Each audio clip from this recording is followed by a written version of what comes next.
I'll make it very brief, just give you the summation of it, inshallah. The Shaykh first emphasized the importance of istiqamah, because in the hadith, when Sufyan al-Thaqafi asked the Prophet ﷺ a question, tell me something about Islam, I will not need to ask anybody else after that. He said, قُلْ آمَنْتُ بِاللَّهِ ثُمَّ اسْتَقِمْ. Say, I believe in Allah, and then remain steadfast and firm and constant on it. So he reminded us, the Shaykh, that we need to pay attention to the istiqamah, not just to be good in Ramadan, but be firm and steadfast on the path we started.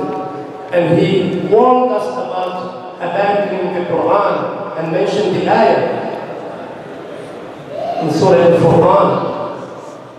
وقال الرسول يا رب إن قومي اتخذوا هذا القرآن مهجورا. The Prophet ﷺ complains to Allah subhanahu wa ta'ala, oh my Lord, my people has taken this Quran as something that they abandon and desert.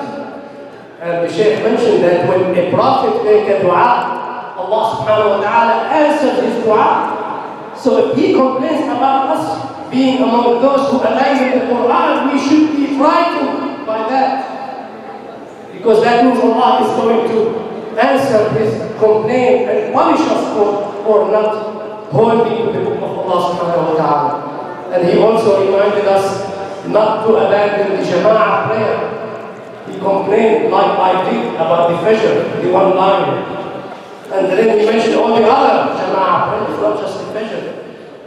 He compared this huge gathering with the number of people we see during the Salah. It shouldn't be that the huge discrepancy should not be there. If these are all committed Muslims, they should be filling the masjid all the time.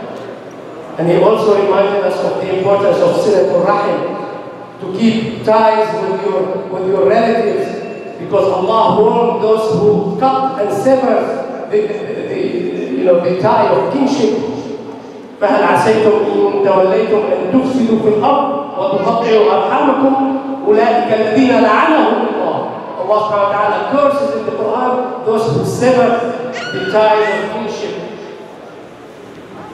And then he also gave advice to those who have parents to be good and kind to their parents in this Eid. At least give your parents a call to make them feel that you care about them. And he mentioned that one of the two sins that usually are punished quickly in the dunya before the akhirah are al-dhulm al-baghi, transgression and aggression, and al-uquq, being unkind, undutiful to your parents.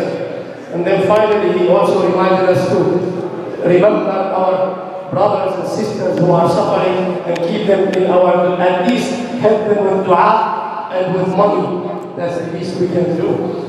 And finally, he reminded us to enjoy, have happiness, let our children be happy, but don't celebrate and show happiness in the Eid by disobeying Allah subhanahu wa ta'ala.